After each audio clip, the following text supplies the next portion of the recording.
en bas. Donc, ça fait que moi, je peux jouer à n'importe quel moment. Et les gens qui passent, soit ils s'arrêtent, soit ils s'arrêtent pas. Et c'est intéressant de voir la réaction des gens quand ils descendent. Voilà. Chacun, chacun dit quelque chose sans en avoir forcément conscience. Ils racontent tous quelque chose. Il y en a qui arrivent et qui s'en foutent, qui prêtent aucune attention à ce qui se passe. Et t'en as d'autres qui sont étonnés, qui s'assiedent un moment. Et donc j'aime bien cette ambiance en fait. J'aime bien l'ambiance et j'aime bien ce que l'endroit dégage. Et j'aime bien ce qu'il est possible de créer à l'intérieur de cet espace. Donc c'est venu comme ça. Moi j'ai jamais eu de piano chez moi. Donc du coup, depuis que j'ai 15 ans, 16 ans, je, quand je trouve un piano, je m'y mets et je joue un moment. Sauf que là, après avoir découvert cet endroit, ça m'a, ça m'a permis de jouer plus régulièrement. Voilà, donc j'y suis allé beaucoup plus de fois par semaine. Donc je jouais automatiquement beaucoup plus de temps par semaine. Et, euh, et donc j'ai plus rapidement élargi ma façon de jouer.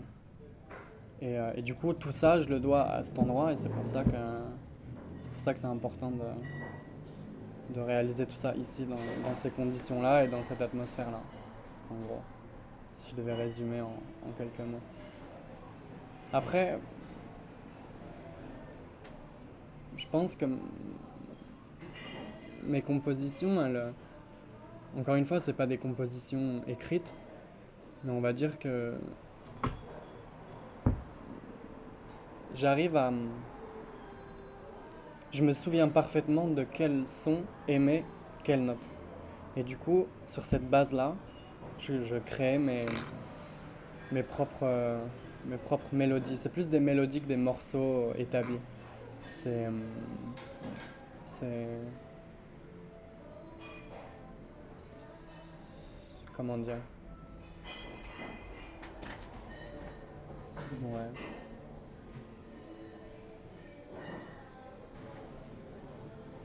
Donc mes compos, elles sont, en gros,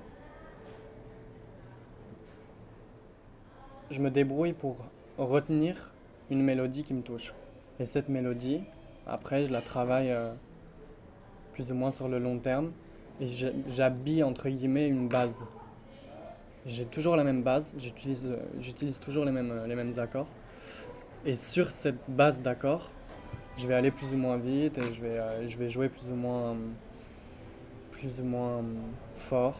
Ça dépend aussi beaucoup de l'état émotionnel dans lequel je me trouve au moment où je joue.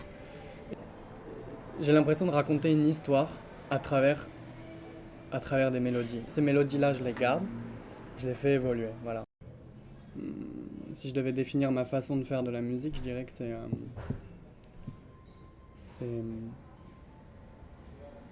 entre l'improvisation et la composition. Dans le sens où j'ai jamais appris les notes, donc ça me permet de garder une certaine, comment dire, ça me permet de garder une certaine, pas originalité, ça me permet de garder une certaine liberté. Et j'aime garder ce côté éphémère justement. Même cet endroit par exemple, euh, quand j'ai découvert cet endroit, bien évidemment que j'ai pensé au fait qu'un jour ça allait fermer. Et je pense que c'est aussi, si j'aime autant cet endroit, c'est aussi parce que je sais qu'à un moment ça va disparaître. Et c'est le cas là dans quelques mois. Tout ça va disparaître et ils vont refaire un autre café à la place de celui-là. Donc je, je pense que dans ma musique, il y a quelque chose d'éphémère, de pas fixé, de pas écrit. C'est juste un enchaînement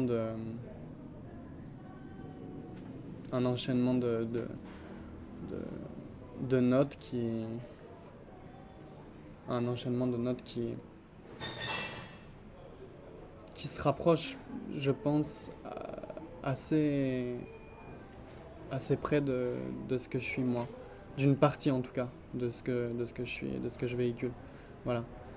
Et il y a quelque chose de très... Moi en tout cas j'ai l'impression que quand j'invite quelqu'un à écouter mes compositions et quand je joue pour quelqu'un un long moment, j'ai toujours l'impression que c'est quelque chose de très intime.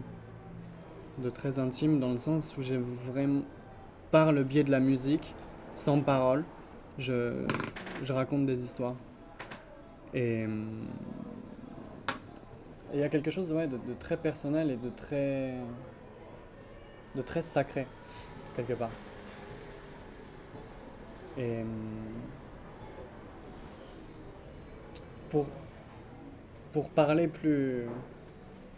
Pour expliquer plus en détail comment la session que j'ai dans la tête en ce moment est née, en fait, et ça rejoint tout le côté émotionnel que je mets à l'intérieur de mes compositions. J'ai vécu 3 jours dont je me souviens parfaitement et qui ont été très forts émotionnellement parlant pour moi.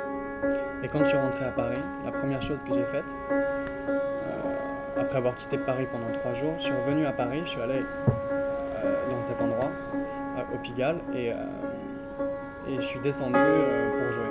J'ai joué un moment, et ce jour-là, je me souviens très bien que j'étais émotionnellement très chargé de quelque chose. Et mes doigts se sont placés différemment pour la première fois sur le clavier. Et ils se sont positionnés différemment et j'ai découvert, au travers d'un accord, j'ai découvert un autre son que j'avais jamais utilisé, que j'avais moi-même jamais entendu. Et cet accord m'a permis de créer toute la suite de ce que j'ai en tête actuellement et de toute la session que je joue aux gens et qui est celle que je travaille en ce moment en fait. Donc toute cette session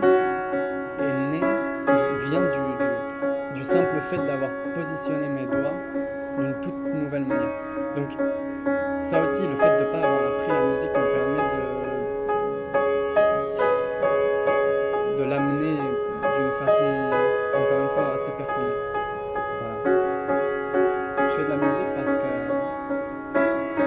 pour moi c'est un exutoire, même pas important, mais c'est un exutoire obligatoire pour moi. C'est obligatoire.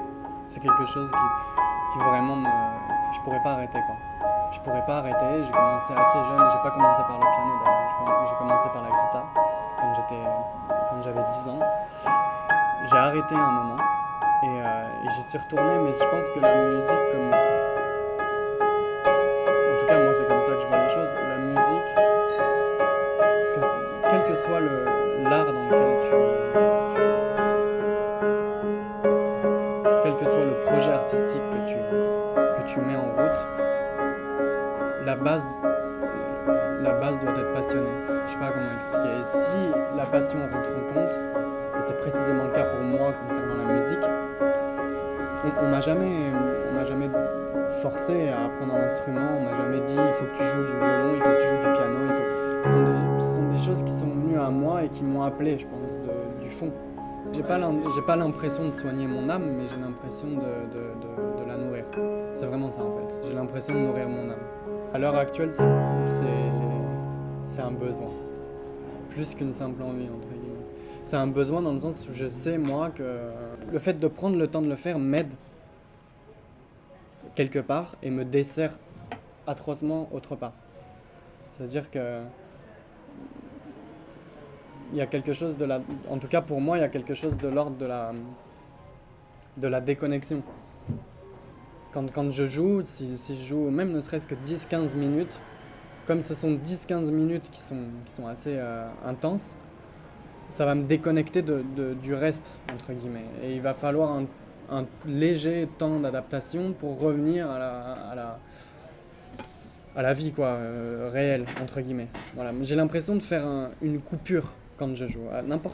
Même si c'est pas forcément dans cet endroit, avec cette atmosphère-là qui est quand même bien particulière, même si je joue chez quelqu'un ou si je joue à un autre endroit, le fait de jouer, de poser mes mains sur le clavier, de jouer, va me mettre dans un état de déconnexion qui peut me desservir et qui d'ailleurs me dessert sur beaucoup de choses. Je vois pas comment je pourrais arrêter le processus. Et en fait, avec le temps, avec le temps, je peux pas dire où est-ce que ça va aller ou quand est-ce que ça va s'arrêter. Ou j'ai pas de but précis. De même que quand j'ai commencé à jouer de la musique, il n'y avait pas de but. Il y avait juste vraiment il y avait la simple envie de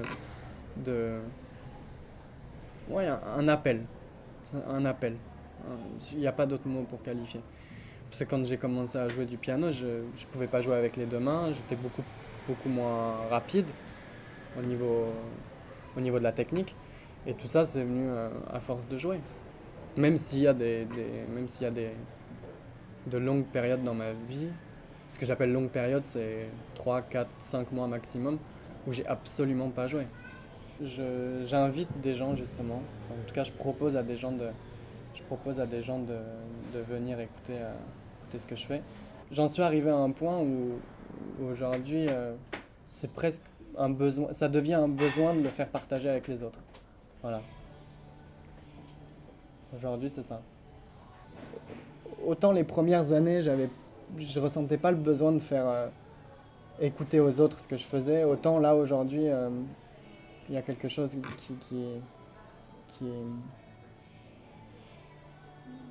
Oui, je pense que je suis en attente aussi.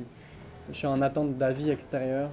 J'aime beaucoup quand les gens viennent m'écouter. Tout le côté devoir à l'intérieur de n'importe quel projet artistique que tu entreprends, moi je suis pas bon là-dedans. J'aime créer, j'aime créer de la musique notamment, mais je suis pas dans un... En tout cas, j'ai du mal encore à me mettre dans un état d'esprit où j'ai du mal à me poser la question de savoir, bon, maintenant, comment je pourrais la présenter à des gens que ça pourrait éventuellement intéresser. Je suis pas dans ce... Je suis dans quelque chose de beaucoup plus... Je sais pas comment dire... privé, voilà. C'est très privé finalement. Et j'aime beaucoup ça. En bas. Donc, ça fait que moi, je peux jouer à n'importe quel moment.